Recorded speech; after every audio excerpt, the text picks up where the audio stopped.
pontuais. Muito obrigada, Rogério, por dar uma hora aí do seu tempo. Eu sei que você está super ocupado com tantas coisas acontecendo, mas agradecemos a ABF, você, né, pelo apoio de sempre, e está aqui com a gente também. Bom, apresentando o Rogério Mani, para quem ainda não conhece, ele é o diretor-presidente da EPEMA, além, lógico, de presidente da ABF e presidente do Conselho da DEINC Brasil.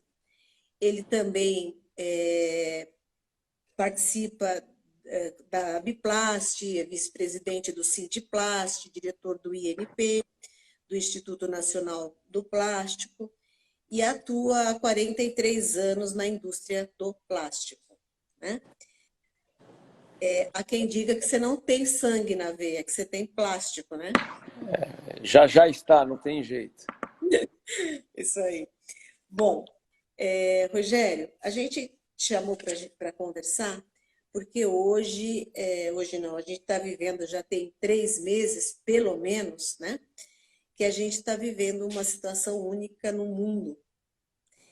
E a gente quer saber como que a indústria de embalagens flexíveis, né, está primeiro, como que a indústria está, como que pretende, como está enfrentando os desafios da pandemia. Muito bom.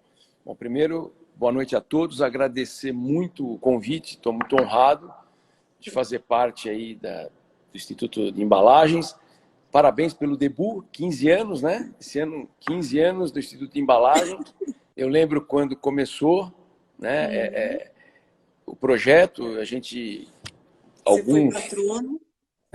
Pois é, e aqueles que acreditaram no projeto, está aí. Hoje é um instituto que transmite conhecimento, seja na inspiração e na transpiração, materiais incríveis, porque o setor de plástico precisa disso. Então, acho que hoje a gente está muito bem servido com as literaturas, com as pesquisas, com todo o desenvolvimento que vocês fazem, os cursos, né, de capacitação. Esse é um grande problema. Lá tem semana que vem, 84. Pois é, 84. 11 mil pessoas. 11 mil pessoas, então. O Brasil tem mais ou menos 11 mil empresas de plástico, né? Então, ó, deu 1 para 1 aí, muito bom. Deu 1 para 1. Então isso parabéns mesmo, continuem nessa pegada, porque a gente agradece. Toda essa informação, essa capacitação é muito bem-vinda, porque o setor precisa disso, né? E ainda mais agora daqui para frente, indústria 4.0 enfim, e por aí afora, a gente precisa dessa... Oi? Educação ambiental. Isso, acho que talvez a gente fale um pouco aí no decorrer, né? Mas, de novo, parabéns mesmo, Instituto de Embalagem, você, seu time. Você é uma guerreira, quem te conhece sabe que você não para nunca. Então, isso é muito bom para a gente. Obrigado por estar nos dando mais conhecimento. Bom, vamos falar um pouquinho ao que viemos aqui. Falar um pouquinho de como estava, né? Como é que foi o ano passado, como é que a gente entrou esse ano. Eu acho que é importante para depois a gente discorrer um pouquinho sobre o setor. A gente fazer uma comparação com o primeiro TRI desse ano com o último quadrimestre do ano passado, a gente veio num crescimento de 1,6. Quer dizer, poxa, né? Estou falando só de flexível, obviamente. Claro. Então a gente vislumbrou aí um ano muito bom, né? A gente tinha uma perspectiva também de PIB, etc., que viria bem. A gente tem aquela máxima que há muito tempo atrás, lá, quando o PIB crescia 2, o plástico crescia 6, era 3 vezes. Agora é 2, mais ou menos. Então a gente vinha numa perspectiva boa. Mas, infelizmente, inesperadamente, veio o coronavírus e aí a situação deu uma revertida. A gente não sabe ainda, obviamente nós não fechamos ainda o segundo trimestre, mas obviamente ele deu uma caída. Na escalada de crescimento que a gente esperava, isso não vai acontecer de fato, mas no caso do flexível, ainda eu acho que talvez o ano não esteja perdido. E talvez mais à frente a gente explica isso. Eu sou um cara extremamente otimista, então acho que a gente pode falar. Com relação ao problema em si, ao corona, e aí eu queria só destacar a indústria do plástico, em geral, não só flexível, tem sido assim exemplar, né, a nível de solidariedade, de mobilização. O que a gente fez, e aí entra na questão do plástico, que o plástico está em tudo, na mobilização de máscaras, de embalagem de saco de lixo hospitalar, saco de lixo, frascos para álcool gel. As doações que foram feitas, é inacreditável a mobilização que a gente conseguiu fazer. Super espontânea, sem envolver absolutamente nada de financeiro aí no caso, sem nenhum interesse. Então, mobilização mesmo de fato. Isso, o povo brasileiro tem essa capacidade na questão de solidariedade. E nós, do Plásticos, a gente mostrou, mais uma vez, que a gente se mexe muito rápido. Mas é muito rápido, né? Então, isso foi importante. Então, parabenizar toda a indústria do plástico, não só de flexível, que se mobilizou rapidamente e que vai continuar. Quer dizer, eu acho que a gente aprendeu bastante coisa. Se tem uma coisa que essa pandemia trouxe para o mundo, mas vamos falar especificamente para o Brasil, é que a gente aprendeu muita coisa, a gente vai tirar muita lição e oportunidades, consequentemente. Sem dúvida. Você imagina que nós voltaremos ao normal, né? Quando? Né? Você está sentindo a retomada? A indústria de embalagens flexíveis está sentindo essa retomada? Muito bem. Bom, primeiro é o tal do novo normal, né? Eu brinco que eu já falei, quem já me ouviu, o novo normal, acho que desde que eu nasci, o Brasil é um novo normal sempre, né? Sempre o Brasil é um novo normal, porque tudo muda rapidamente, planos, não sei o quê, mas enfim. Mas o que será daqui para frente? Primeiro, assim, a embalagem, o segmento de flexível, ele é muito representativo. Ele representa por volta de 35% de todo o plástico. Então, é bem representativo. Se você analisar, vamos falar do momento, né? Que entre a indústria alimentícia, higiene e bebida, 60% é embalagem flexível, né? Sim. A indústria de embalagem flexível, então, ela sofreu menos nesse momento. Eu acho que toda a indústria, né? A que menos sentiu, na minha opinião, foi a flexível e talvez a de papelão ondulado. Isso. Porque acaba sendo embalagem na veia, né? Então, o ondulado ele acaba sendo um complemento da flexível para transporte, etc. Então, voltando, a embalagem flexível ela sofreu menos, não é que não sofreu, obviamente sofreu, porque dentro dos fabricantes de embalagem flexível você tem também vários segmentos. Mas, preponderantemente, a maioria das empresas trabalham, produzem embalagens para alimento, bebidas e higiênicos. Então, eu te digo que a gente está passando, tem segmentos, obviamente, que trabalham diretamente com automobilística, linha branca, shopping bag, isso tudo afetou muito, muito, muito, muito. Diretamente, então, né? Diretamente, na veia, não tem o que fazer.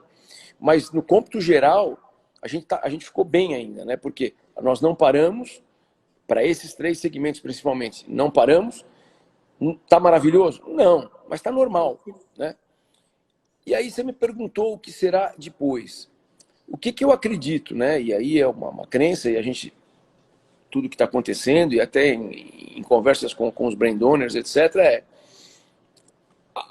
a questão do consumo mudou, né? Você tem hoje um consumo doméstico muito maior do que antes. A economia não voltou ainda, né? Ela não voltou, está tudo fechado ainda, tal. Então, a gente não tem ideia ainda de como vai ser. O que a gente está vislumbrando com relação aos flexíveis é que essa mudança de hábito de consumo vai fazer com que, por exemplo, já está acontecendo que as famílias estão consumindo mais e talvez os brandões já estão mudando a embalagem para tamanho, vamos chamar de tamanho família, né? E, ao mesmo tempo, quando começar a voltar ao normal, talvez as embalagens voltam a se adequar e aí você tem uma questão econômica, que talvez o peso das embalagens, o que era 500 gramas, talvez passe para 400, e isso deve acontecer. Então vai ter uma movimentação muito grande nessa questão das embalagens. a embalagem flexível ela tem um atributo, uma vantagem, e como todo plástico, mas o flexível principalmente, que a gente consegue se amoldar muito rápido. É flexível. Ela é flexível, né? Então, ela se amolda muito rápido a essa nova mudança de mercado.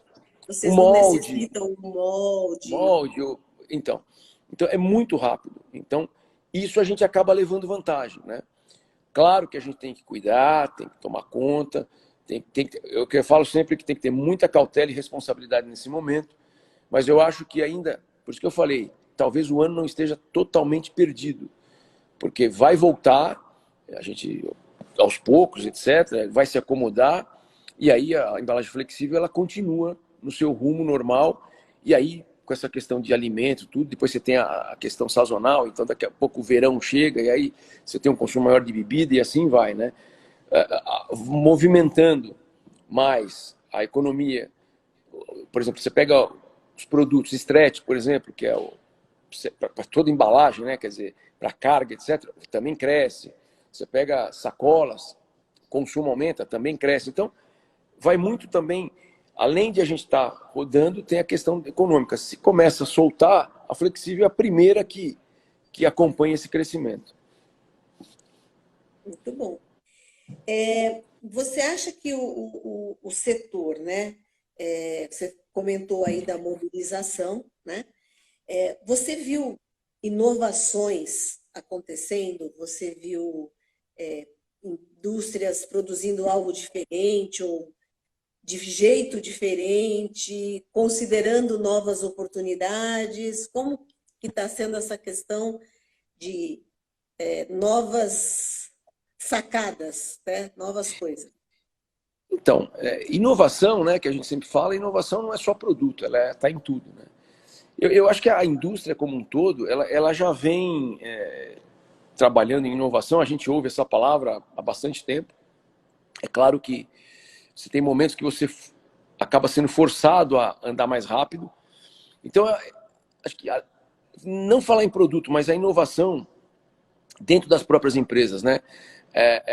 A melhoria contínua de qualidade, que isso é uma coisa que todos nós temos que perseguir. Eu sempre brinco com o meu time que as embalagens, elas acabam, entre nós, concorrentes, elas são iguais, né? A matéria-prima é a mesma, as máquinas são mais ou menos as mesmas, tal. Uma pode ter uma impressão melhor que a outra, tal, mas no fundo, o que tem de diferencial na concorrência? Aí é de cada um. Você tem que ser mais rápido, mais ágil, você tem que ter uma pós-venda melhor, enfim. Então as empresas, o que eu vejo, não a nível de produto, que também tem, mas trabalhando para melhoria contínua de processo, de qualidade, de produtividade. Porque hoje o custo é apertadíssimo, não tem jeito, não tem como, né? Cada vez a concorrência é maior, então a gente tem que buscar essa inovação primeiro dentro de casa. Então acho que isso é fundamental.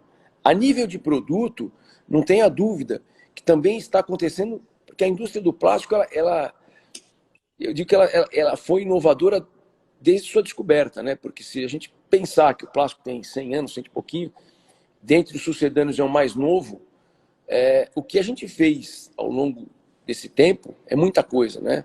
Então, se você pegar, a gente esquece, mas se você voltar 15, 20 anos, se você voltar 15 anos, quando você começou, 2005, o estudo de embalagem, se você pegar os seus rabiscos lá, que não tem nada a ver, quer dizer, houve uma mudança espetacular em todos os sentidos, novas matérias-primas, novos produtos, novas embalagens e por aí vai.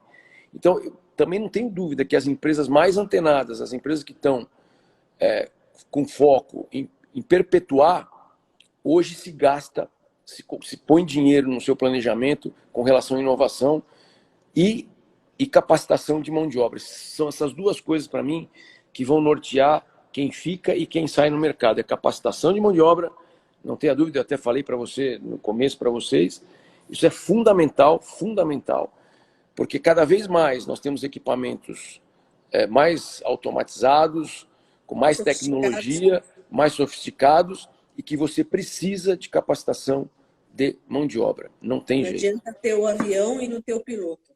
Não, exatamente. Isso é fato, né? Isso é fato. Desde que eu trabalhava na fábrica, Eu tive o prazer de trabalhar com embalagens flexíveis lá na antiga Toga há 11 anos e assim, a Toga era uma escola, tinha inclusive programa para estudar qualquer coisa, telecurso segundo grau, primeiro grau, né? Era da cultura da empresa. Nós que tínhamos condição, dávamos aula para os outros, né? E tinha uma cultura de aprender, de fazer línguas, sabe, de estar sempre... E isso fazia a Toga decolar na época, né? Era uma empresa nacional, né? Com todas as dificuldades que todas as empresas nacionais têm, que não são poucas, né? E decolava, mas o grande investimento da Toga, na minha opinião, lógico, a Toga sempre investiu em tecnologia, sempre, né, tinha equipamentos high-end, top de linha, tinha uma manutenção primorosa, mas o cuidado com os funcionários, né? Como isso faz diferença, incrível. Eu lembro que em todas as empresas, né, tinha sempre, quando tinha época de dissídio, lembra? Daquelas loucuras de greve, na Toga nunca teve uma manifestação, nunca. Na Estrela, aquela do lado tinha, na outra tinha, em tudo tinha, mas nunca, né? Porque a diferença, né, do como trata, do como investe, né? E as pessoas estavam sempre buscando fazer melhor, né? E olha o que é hoje, né? O que foi e o que é. Fato. Então, por isso que eu falo. E só pegando um gancho também que a gente não pode esquecer, que é extremamente importante, é a questão da economia circular, que está totalmente ligada à inovação. Não sei se é só isso, mas depois a gente pode voltar. Não, eu acho que é muito importante, né? Eu queria só fazer uma pergunta antes, né? Claro. Você falou da solidariedade da indústria de embalagens flexíveis. Os fornecedores, de alguma forma, apoiaram vocês, seja para, né, serem solidários, ou seja, à medida vocês estão fazendo ações, né? E eles, de alguma forma, ajudaram, seja postergando um título, seja negociando, seja segurando um aumento, ou não? Foi só vocês? Não. Eu acho toda a cadeia. Eu acho que é geral, toda a cadeia de suprimento, eu acho que se envolveu nisso, tanto do lado na questão de solidariedade de fato, de a gente doar produto. Então, claro que você tem as ações individuais e as ações de cadeia. Então, a petroquímica ajudou, fabricante de tinta, de insumos, isso aí é fato. Mas aí foi entre empresas e fornecedores, isso aconteceu. No caso aí a parte, vamos chamar da parte econômica em si, assim, existe sim essa questão de as empresas que tiveram ou estão em dificuldade estão negociando. É uma negociação que, infelizmente, ela é entre cliente e fornecedor, não tem como a associação conversa, a associação orienta, a associação pede, mas é muito mais uma questão de empresa para empresa. É óbvio que se a gente sente que tem algum abuso, ou se os nossos associados indicam esse abuso, a gente vai tentar conversar. Mas é muito difícil você poder ter qualquer interferência na questão privada, né? Mas isso está aberto. Mas quanto custa, não sei. Mas está aberto. Você perguntou se houve a questão de preço, tal. Isso é mercado. A questão de preço, eu sempre falo que é mercado. Aí não é porque você tem a pandemia, o mercado se regula sozinho. Não tem muito o que fazer, né? Você acha que no setor vai haver fusões, aquisições, confusões, consolidação? Muito bem. Então, isso se você pegar, eu sempre vou usar a tua referência de 2005. Em 2005 a gente já falava nisso, né? Sempre falou. Porque era uma coisa que a gente sabia que o número de empresas, eu até comentei que tem mais ou menos 11 mil empresas de plástico no Brasil, isso oficialmente, né? Pelos dados do governo. Disso, quantos são embalagens flexíveis? 3.800, mais ou menos. Tá? Isso tudo pelos dados do governo. Então, Noves Fora, se você tirar aí vários CNPJs que estão lá, mas que ainda estão ativos, mas não existe mais a empresa, aí é uma percepção minha. A gente deve ter no Brasil por volta de 7, 8 mil empresas. E na mesma proporção você vai tirar as de flexíveis. Sendo que a maioria são micro e pequenas, né? Isso é fato. Então, isso é um dado bem interessante. Aí, desculpa que eu me perdi, esqueci a tua pergunta. Não, Tô ficando se velho. você entende, né? As fusões. Ok. As fusões, aquisições Isso, e a consolidação do isso, setor. isso. Aqui. Então, isso Vai. deveria ser natural e eu acredito que até possa ser, porque a gente tem aquela máxima que a gente fala, ou é no amor ou na dor, né? A característica do setor de plástico no Brasil como um todo é empresa de dono. Empresa de dono é muito complicada e complexa de você ter qualquer negociação de fusão, aquisição, etc. Mas as empresas que têm uma participação maior no mercado, as empresas que estão crescendo, pode ser que isso venha a acontecer. Agora, tem um fato, né? Existe também como eu sempre falo, a pirâmide mudou, né? Dos últimos anos, ela mudou. Do que a empresa... Antes a gente falava de empresa grande, agora a gente tem empresa mega grande. Estou falando flexível, né? Então, as faixas da pirâmide mudaram muito. Então, eu acredito ainda que você vai, talvez, o que possa acontecer mais rápido é você ter uma consolidação no meio. Porque é onde você tem mais concentração de empresas e onde elas não são nem muito grandes e nem pequenas. Então, elas ficaram ali como a gente chama, né, no mata-burro ali.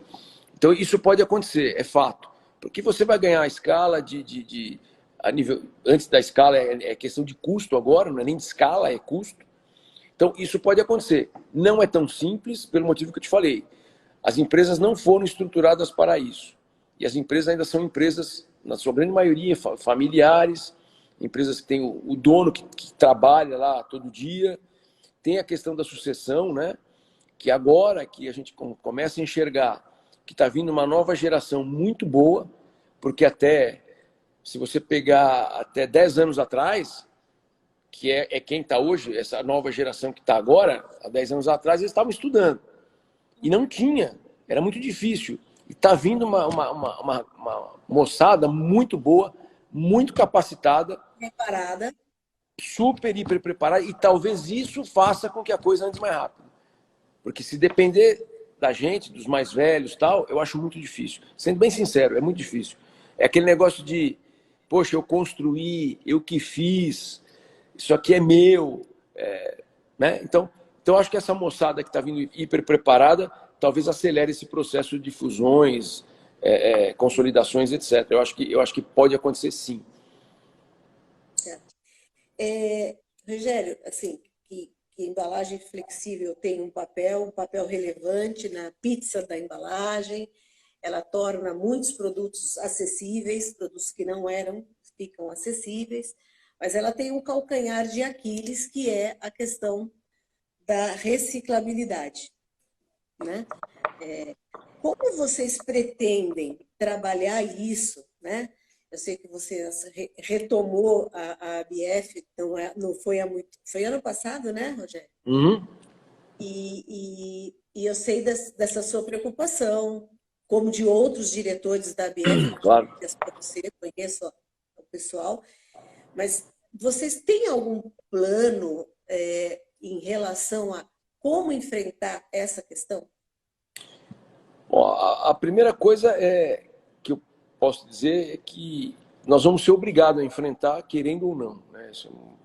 A questão da reciclabilidade, da economia circular é uma coisa que veio para ficar e não volta. Eu acho que não tem. Tem ainda quem aposte que isso é uma onda passageira, mas eu garanto que não é. Pois é, não, ainda tem, por incrível que pareça.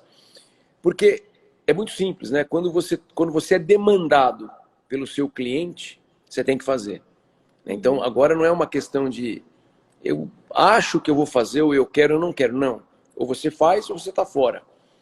Então, acho que cada empresa já está vendo suas posições, já está se mexendo. Vamos também vamos também falar o que é correto, que é um momento de economia circular que a gente vem falando intensamente há mais ou menos 2 anos forte. Né? A gente era economia linear e tal. Então, assim, está todo mundo se preparando. Isso não é só aqui, é meio que é no mundo inteiro. Né? Então, nós temos que formatar essa cadeia produtiva. Né? A gente tem vários fóruns de discussão, você também participa de bastante coisa, você tem matérias sobre isso. A gente tem a rede lá que se formou, que as empresas participem, é uma rede de empresas para resolver assuntos de como, para mitigar essas demandas que a gente tem. Porque eu sempre falo que a gente não tem problema, a gente tem demanda a resolver, não tem problema. O plástico não é um problema, o plástico é solução. Então, todo mundo vai ter que fazer. Como entidade, a gente procura passar tudo aquilo que a gente está fazendo nas outras esferas. Porque tem uma coisa também tem que acontecer e está acontecendo. A consolidação da estrutura institucional. Né? A gente tem feito isso porque não adianta as ações serem isoladas. Não tem como. Principalmente nessa questão. Que quando você fala em economia circular, quando você fala índice de reciclabilidade e conteúdo reciclado nas embalagens, você tem que ter uma cadeia por trás. Ninguém vai fazer nada sozinho. Então, está totalmente integrado. Né? Então, a gente tem tudo que a gente tem visto, tem participado, tem falado, a gente tem compartilhado com os associados. E, obviamente, aí você trabalha na questão da imagem do plástico, né? Que a questão do flexível, principalmente, você tem a sacola plástica, que foi a primeira, e eu brinco que começou comigo quando eu estava na BF, há exatos 14 anos atrás, em 2006, né? Que veio a primeira onda do negócio, de sacolinha e tal, e até que todos saibam, isso começou porque os supermercados, as grandes redes, queriam cobrar a sacolinha. Não tinha movimento ecológico nenhum, era puramente econômico. E isso foi sendo fomentado, obviamente, que ao longo do tempo, e ela está aí até hoje. Né? Você vê que nós sobrevivemos. Obviamente, os volumes diminuíram, etc. Também há de se falar que, quando a gente falou de inovação e de produto, a sacolinha tinha um peso, hoje ela tem outro e resiste até mais do que antes, né? A nível de resistência de material, etc. Então, a gente tem que trabalhar na imagem, e isso a gente também faz. Então, dentro do setor de flexível, a gente tem ações para sacolas, por exemplo, que é totalmente ligada à imagem. E no resto da questão de reciclabilidade, a gente trabalha no macro, junto com a Biplast, com rede, Câmara de Recicladores, então acaba trabalhando junto. Né? E o flexível tem essa questão de que, entre todos os materiais, ele tem a maior participação e ele é o mais complexo para você reciclar. Mas tem soluções já. Então, está se fazendo muito trabalho e tem muito material disponível. O problema é chegar até ele, que você sabe bem e todos aí sabem bem. Essa cadeia tem que ser formada, muito bem formada, para você ir buscar aonde está o material, porque material para reciclar tem e tem bastante.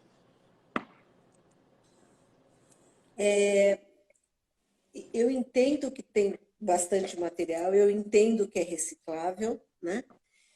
Mas, na minha opinião, eu acho que não sei se o setor como um todo, até juntando, eu acho que ainda está aquém do que se deveria ou do que se poderia fazer, na minha opinião.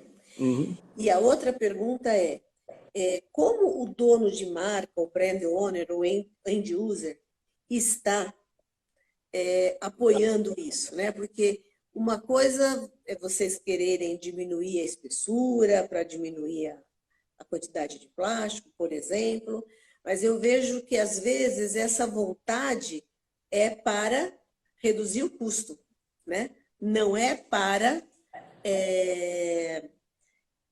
não é a preocupação ecológica, é a preocupação econômica, né, que está por trás.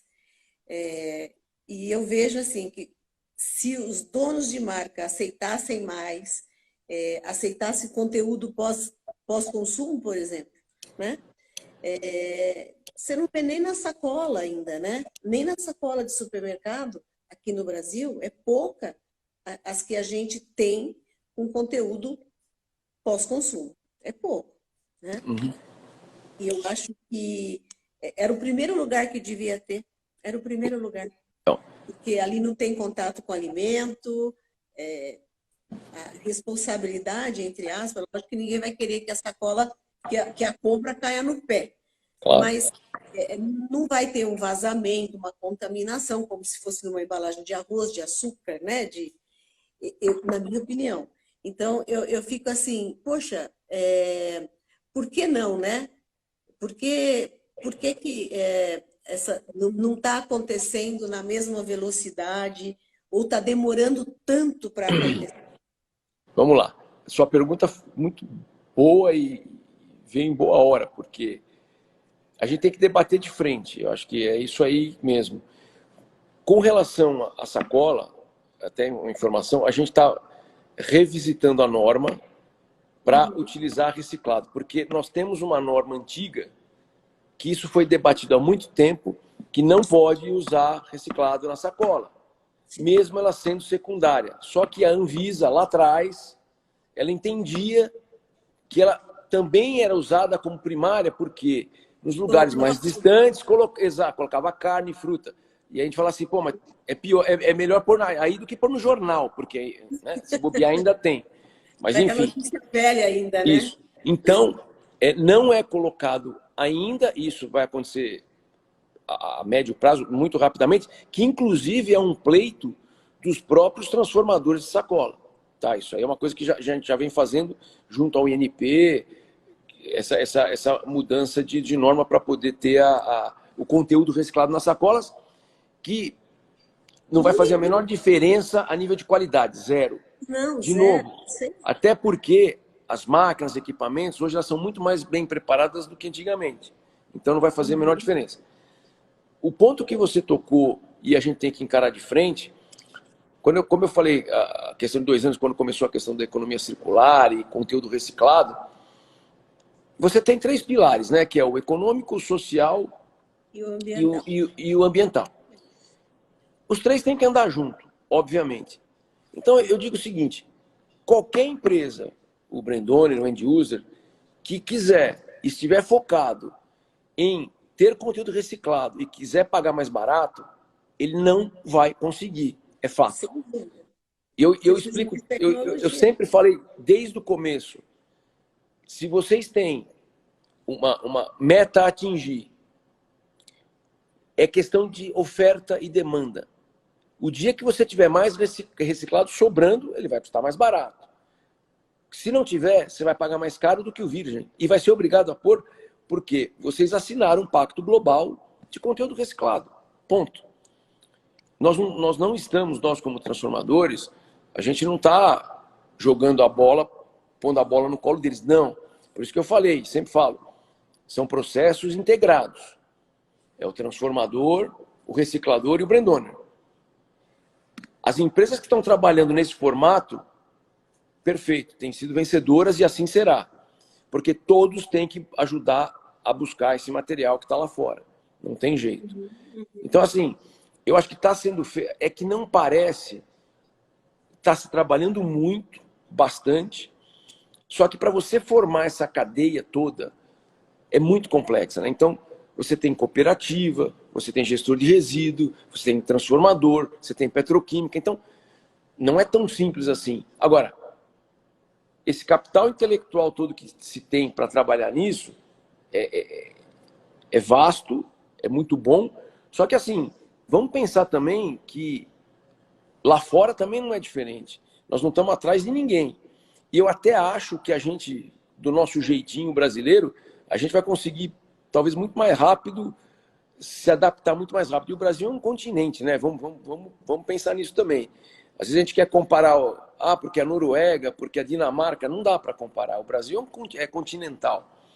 Então, acho que a gente está, assim, trabalhando bastante.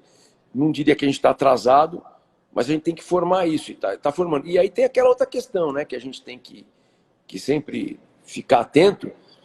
A gente gostaria muito que o governo, ele não precisa ajudar, mas não atrapalha. Sim. Né? Sem Não dúvida. atrapalha. Porque esse é o grande problema, né? Então, a gente pede, mas eu acho que o caminho tem ido bem, está se tratando bem esses assuntos, então acho que mais à frente a gente vai ter bastante novidade. E já está acontecendo, né? Os cases estão começando a aparecer já. Tá. Eu tô só tentando aqui, porque algumas pessoas fizeram algumas perguntas, tá? Algumas pessoas perguntando sobre reciclagem, sobre consolidação. Estou só pegando aqui para não deixar ninguém de fora, né? Se me Vou tentar permitir, também. se me permitir, quando você procura, você até comentou sobre espessura, essa coisa toda. Sim. Eu acho que isso aí a gente até procura, quando a gente tem a conversa com os brand owners, com os nossos Uhum. clientes, a gente nunca fala em redução de espessura, em função de custo, porque a gente sempre, tudo tem um limite, né? Então, às vezes, o cliente Sim. quer que você mexa na qualidade do produto e você tem que ter a responsabilidade para dizer, não vou fazer porque vai dar problema. Né? Tudo tem um limite, né? Então, a questão se fala muito em redução de espessura, né? Eu não gosto de usar essa palavra porque parece que é uma coisa que parece que você está tendo alguma vantagem ilegal, né? Poxa, não. Você tem que hoje o design da embalagem é tudo, né? Tanto para você nascer com uma embalagem, né? Você tem que ter um design novo, principalmente você tem que estudar muito essa embalagem, até porque daqui eu saí para cá eu volto, né? O credo do Uhum. credo que vocês sempre falam, né? Então, acho que isso é importante. Então, mais do que essa pressão de custo, etc., na minha cabeça, algumas empresas estão mudando o comportamento. Eu acho que estão entenderam que eles precisam de produto, eles precisam ter conteúdo reciclado e de qualidade. E uma outra coisa que a gente vai ter que trabalhar muito no flexível também é tentar aprovar o food grade para flexível, né? Isso é uma coisa que a gente vai trabalhar bastante, porque eu acho que a gente já tem tecnologia de equipamento e de produção que a gente consegue fazer sem nenhum problema de contaminação. Uhum. Você teve lá na feira cá, né? Como eu, e como muita gente, e isso já está disponível, né? É lógico que tem a necessidade de encarar o investimento, né? E não sei, eu também acho que o governo poderia dar isenção para equipamentos deste porte, pelo menos isenção de, da entrada, esperar uma carência de 5 anos, porque não dá para ser da noite para o dia, né? Você compra o equipamento de reciclar plástico flexível, por exemplo, né? Food grade, isso é uma linha, não é né? Não é um forninho de micro-ondas, É. é uma linha, gente. E assim, falta o entendimento, né, disso. E eu acho que você falou, né, o dono de marca quer só a parte econômica. Acho que poucos os que estão entendendo o pilar, né, que são três perninhas que tem sustentabilidade. E eu costumo dizer que sustentabilidade não à toa combina com honestidade e com verdade. Se a gente não enfrentar de frente, a gente nunca vai, Não né, tenha dúvida. dar o E primeiro passo, e né? está se fazendo, sim, as indústrias, aí eu estou falando das indústrias de embalagem flexível, está se trabalhando muito em questões de buscar produtos que substitua para monomaterial. Sim, Tá se tendo muito. um investimento em P&D grande, Todas as. é que não aparece no primeiro momento. Mas com relação a melhorar aspecto visual, óptica, peso da embalagem, tudo isso hoje tem que estar, não tem jeito. É que eu falei, você trabalha muito no design e no P&D, não tem outra alternativa. Então, isso está se fazendo. É que não aparece, ele vai aparecendo à medida que você vai desenvolvendo e vai colocando no mercado, né? Então, Sim, isso também é uma realidade que tem sido feito, e bastante. Você tocou num ponto de incentivo, etc. A questão também que a gente tem na Câmara dos Recicladores, estão trabalhando muito fortemente nisso, é também de desonerar a cadeia da reciclagem. Claro. Porque hoje ela trabalha exatamente igual a uma matéria-prima virgem. Tem o seu limite até onde chegar nessa cadeia, até onde você vai dar isenção, para que não vire uma bagunça, mas é um fato, é o que eu digo. A gente tem que sensibilizar, porque assim, você tem um problema hoje na questão do Brasil inteiro, na questão de coleta, de lixo, de aterro, etc, etc. Então, muitas vezes você acaba, a própria oneração da cadeia de reciclagem, acaba que você não tem interesse. Fala assim, ninguém brinca, ninguém rasga dinheiro. O fato é, porque às vezes o pessoal esquece dos 3 pilares, e tem o econômico. Você não vai investir um monte de dinheiro para não ganhar nada. Não é casa de caridade, né? Então é melhor você pegar o seu dinheiro e fazer caridade. Então precisa ter um equilíbrio. E esse equilíbrio a gente vem buscando. É muito difícil, o Brasil é complicadíssimo, o governo sempre está ávido a arrecadar mais, então é muito complicado. Né? Ia gastar menos, né? Porque se ajudasse pelo menos na coleta. Pois é. Se não atrapalhasse, ajudar só um pouquinho já estava bom, né? Pois é. Você falou das alternativas de monomaterial. Lá na Feira Caia, eu acho que todo mundo viu, ou quem foi, né, que teve a oportunidade, eu achei muito legal que não foi um único material. Então, a gente viu várias petroquímicas oferecendo monomaterial em PE, monomaterial em PP e monomaterial em poliéster. O que você quiser tinha, né? E laminado com full recycled, né? Com mais conteúdo de pós-consumo. Uhum. E aí até perguntaram assim, todas as empresas de Masterbet, de Claria, de Sucano, todas, né? Oferecendo aditivos, né? Para poder transformar o material com pós-consumo com a mesma performance do material virgem, né? E dá, é possível. Claro que dá. Então, aí, lógico, vai ter um custo a mais, porque no virgem você não precisou desse aditivo, você vai ter que colocar um aditivo, você vai ter que controlar o processo de outra forma, né? Então, se a gente não explicar isso, né, e os caras ficarem achando, não, eu vou ser bacana, eu vou usar menos, ou eu vou usar com pós-consumo, e eu vou pagar a mesma coisa ou menos, né? Aí não dá para brincar, né? Não, e tem isso, né? Eu acho que, primeiro assim, você não precisa banir o plástico. Essas questões é um negócio. Até a questão que não tem, a gente acaba falando um pouco do geral, né? Mas a gente fala da sacolinha, banimento da sacolinha, já se provou agora, né? A pandemia, o plástico acaba falando por si só, quer dizer, a Califórnia lá, que é, né, complicado, etc, tal, que baniu a sacola, está voltando, né? E a sacola retornável, eles querem deixar de lado em função do que a gente já sabia, do que a gente já debatia. Mas, assim, a discussão precisa ser em alto nível, técnico, né? Para que se conheça. E você mesmo fala.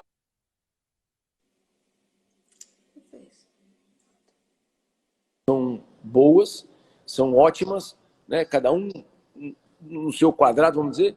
Mas, assim, nós estamos falando do plástico agora, então não precisa banir, né? E essa questão de conteúdo reciclado, que se custar mais caro, quando eles falam, não, nós vamos substituir o plástico, por isso que eu falo, tem muita hipocrisia e a gente tem que começar a encarar de frente. Não, a gente vai tirar o plástico, mas tá bom, você tira o plástico, porque o plástico é o mais econômico de todos, e você vai colocar um sucedâneo. E aí a resposta que você tem, não, mas o consumidor paga.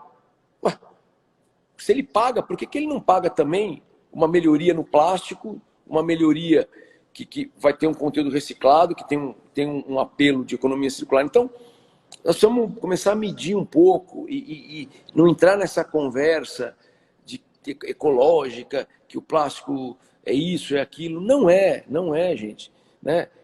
Um exemplo é agora o que está acontecendo. Né? As pessoas confinadas em casa, a Baía da Guanabara está limpinha, tal, E aí você vai, talvez escute, é porque o consumo diminuiu. Não é verdade. Não é verdade. É porque as pessoas não estão na rua. Mas isso não adianta falar para essas pessoas que têm aquela opinião formada na cabeça, é aquilo que vende, né? Notícia ruim, ou você tirar um produto que às vezes é líder, você acaba cutucando para que enfraqueça, e não vai enfraquecer, porque a gente está comprovado que quando você faz análise do ciclo de vida de qualquer produto, entre os sucedâneos, que também são bons, o plástico ganha de quase todos. E os outros também são bons, tem suas... Tem um o seu espaço, espaço, né? claro. Cada um tem seu espaço, sua aplicação, atributos, Então, aplicação. então é isso, eu acho que tem bastante coisa para fazer e, enfim, é uma nova jornada pela frente e também eu acho que é isso, a percepção, e em nenhum momento a indústria do plástico fez nenhuma campanha ou trabalhou em cima da pandemia para dizer que o plástico é bom, tá vendo? Porque a gente vê hoje o plástico descartável, quer dizer, vai banir o descartável? É uma falta de senso, quer dizer, não, agora com a pandemia, o Starbucks tal, eu pode, depois não pode de novo, quer dizer, é o que eu falo. Então, vamos parar de hipocrisia, vamos falar em alto nível, né? Que aí a coisa funciona. É. Você sabe que eu não tinha percebido, ainda bem que ele me deu um toque. A gente fica conversando e vai falando, e daqui a pouco eu já venci o tempo, Nós tá? vamos ser cortados. A gente vai ser cortado, tá? A gente só tem 9 minutos. Vamos lá. Rogério, a gente está com o tempo curto. Eu queria que você fizesse umas considerações finais, deixasse uma mensagem para os nossos convidados e participantes. Legal. Então, primeiro, se tiver pergunta e depois se você quiser me encaminhar... Tem algumas, sim, a Tá. gente vai encaminhar, porque não deu para responder todas, né? Mas o pessoal, a maioria, está só concordando com o que a gente está falando. E o Instagram do Instituto, o e-mail do atendimento@instituto de embalagens também está disponível. Deixa o canal aberto. E a gente deixa o canal total aberto, né? Claro, e a semana, e assim, amanhã e no começo da semana, a gente responde, eu encaminho para você, para a Lilian, Claro. para a Rose, e vocês respondem. Então, Tá. pode fazer suas considerações. Acho que papo legal é muito curto, né? Poderia ser mais.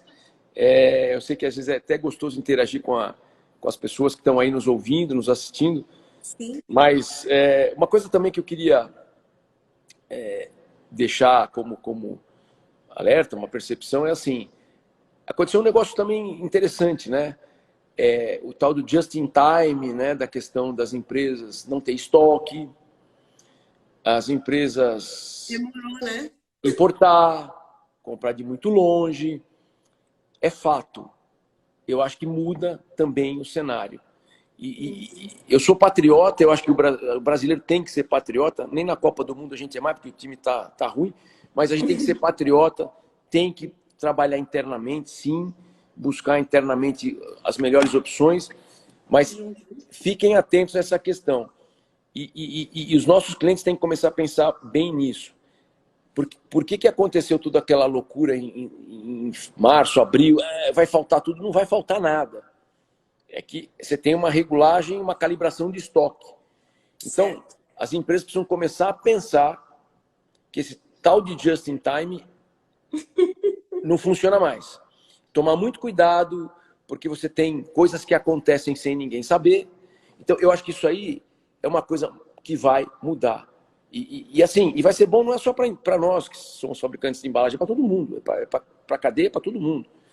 Porque você começa a ter uma previsibilidade maior, as indústrias começam a se planejar melhor. Então, é uma coisa que talvez poucos se atentaram e eu sempre olho nesse ponto.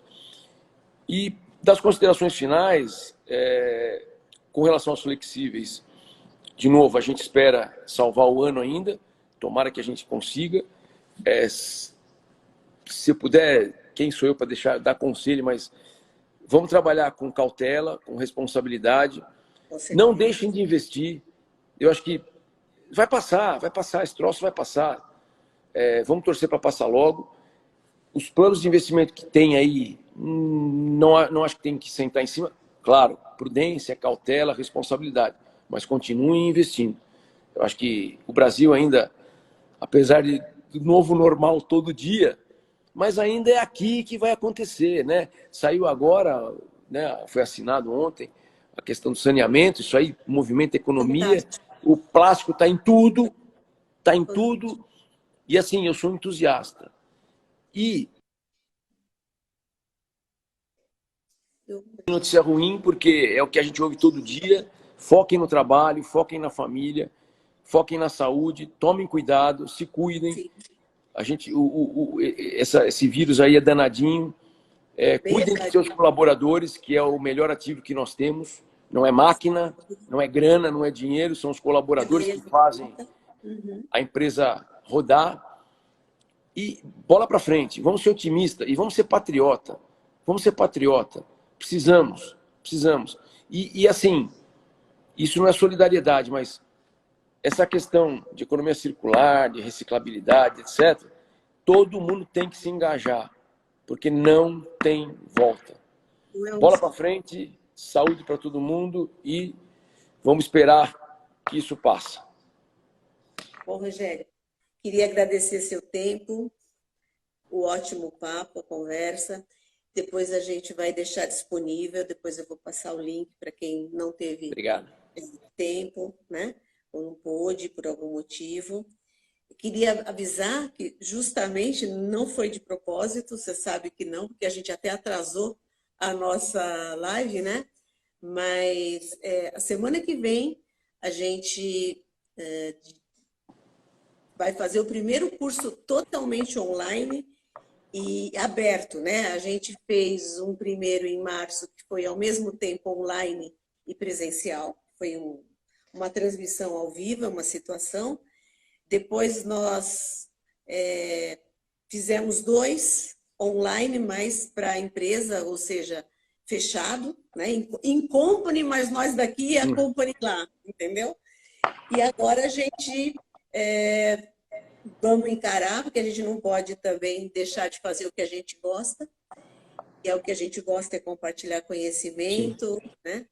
E é o que nos dá prazer. Então, segunda-feira a gente começa uma nova etapa e vamos começar com um curso totalmente online, vai ser das 7 às 8h30 para dar tempo para todo mundo.